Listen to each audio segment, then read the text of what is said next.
Salut les internautes, bienvenue sur Iconic People. Aujourd'hui, une rencontre exclusive avec Marc Fouchard, réalisateur passionné qui signe son premier long métrage, Break.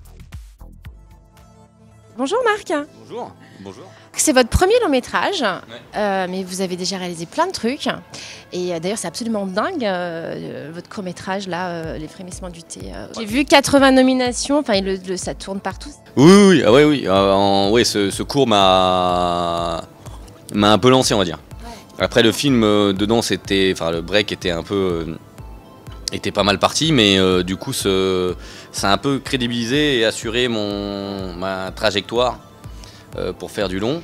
Vous avez mis combien de temps pour finaliser ce film, justement? On a l'impression que c'est un travail de longue haleine, un petit peu quelque chose que vous aviez à l'intérieur de vous depuis très longtemps, et là, c'est un peu comme un accouchement. Ah oui, ouais. Bah oui, ça fait... En fait, ça fait plus de 15 ans, sachant que je connaissais personne dans le milieu du cinéma, il fallait que je me fasse mon réseau aussi. Bah, je sais plus, c'est J.K. Rowling, c'est l'auteur des Harry Potter, elle expliquait qu'en gros elle avait 1000 à 2000 noms, et il y a eu un oui, le oui a fait qu'elle a été éditée, et du coup c'est des modèles, parce que c'est pas parce que en fait on vous dit non que c'est mauvais. Des fois c'est juste parce que c'est pas le bon moment, et par contre faut tenir quoi. C'est ça, jamais rien lâcher. C'est un peu le message du film d'ailleurs, non? Oui, ah ouais, complètement, ouais. Jamais rien lâcher. Il y a une phrase d'ailleurs, il dit, c'est Assam qui joue le rôle de Max, qui dit ce qui compte c'est pas le nombre de fois où tu tombes, c'est le nombre de fois où tu te relèves. Et c'est vraiment ça. Et dans le cinéma, pour réussir, si en tout cas on n'a pas le réseau, c'est ça, c'est pas le nombre de noms qui compte, c'est est-ce que tu vas être assez endurant pour aller au bout de ton rêve, de ton désir, quoi, voilà.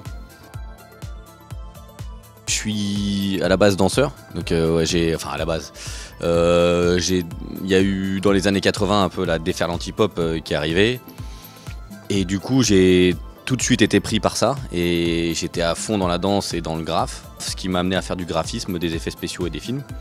Et à côté il y a toujours eu la danse, et voilà, en gros ce film réunit un peu mes deux passions, quoi, la danse et le cinéma. Vraiment l'enjeu pour moi, c'était de cartonner les scènes de danse, sachant que les films de danse c'est plutôt anglo-saxon, américain, anglais. Souvent l'histoire est pas terrible et les scènes de danse sont mortelles. Vraiment ma volonté c'était d'avoir les deux, une belle histoire, donc c'est une quête d'identité et à côté il y a une histoire d'amour. Mais je voulais pas que, parce qu'il y a une belle histoire, ça fasse des scènes de danse moins bien. Je voulais que les scènes de danse tuent aussi, parce que je viens de la danse, et pour montrer qu'en France aussi on pouvait être capable de faire des scènes de danse spectaculaires. La danse, évidemment, occupe une place prépondérante. J'ai presque eu le sentiment, en fait, que c'était presque un personnage du film. Les scènes de danse sont quand même ultra bien filmées. Comment est-ce que vous avez... Non, mais vraiment, c'est sincère. Comment est-ce que vous avez fait pour filmer ces scènes, justement? Je voulais que la caméra soit un danseur dans la chorégraphie générale. C'est-à-dire qu'il y a les danseurs, on avait un peu leur trajectoire par rapport aux chorégraphes. Et en même temps, je me disais... dans la chorégraphie, il fallait que la caméra soit vraiment un danseur parmi tout ça. Vous travaillez sur quoi en ce moment? Je suis en train de travailler sur un deuxième film, plus thriller, action, voilà. Et... On va toujours faire la même chose, hein. Ah non, voilà, moi c'était ma porte d'entrée, j'ai le film de danse, et puis voilà, maintenant, de toute façon les premiers films souvent c'est des trucs très personnels, et puis après on passe à autre chose. Votre première appréhension sur le film Break? Bah, c'est que c'était un premier long métrage déjà. Donc comme c'était un premier long, on va dire que des appréhensions j'en avais partout. Même si j'en avais fait... Le début d'une longue lignée. Voilà, donc du coup j'avais fait des cours, j'avais fait des pubs, tout ça, mais là ça n'a rien à voir, c'est un travail de longue haleine. Donc mes premières appréhensions, tout était une première appréhension. Votre première claque musicale? Michael Jackson. Votre première claque, pardon, au cinéma? E.T. je pense. Ah ouais. Ah, vous dites E.T. vous. E.T. On va le garder, le E.T., c'est pas mal. J'aime beaucoup. C'est ma première E.T., ouais, c'est ma première claque d'enfant. Après, ma première claque en tant que qui m'a donné envie de faire du cinéma après, c'était Shining. Votre première rencontre avec la culture hip-hop?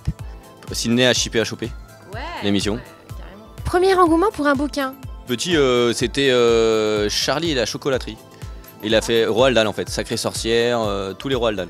C'est vraiment avec les clubs des 5 aussi. voilà. Première aventure cinématographique? J'ai fait un tout premier court-métrage qui s'appelait Vers Noël avec des potes. Ah non, il y a eu un autre truc qui s'appelait le moins de verre. Enfin, c'était vraiment des tout premiers. Enfin, c'était des brouillons quoi, mais. On peut pas les voir. Ah bah non, j'ai tout viré. Mais j'imagine. Mais c'était hyper bien parce qu'en même temps, c'était ce qui m'a formé aussi.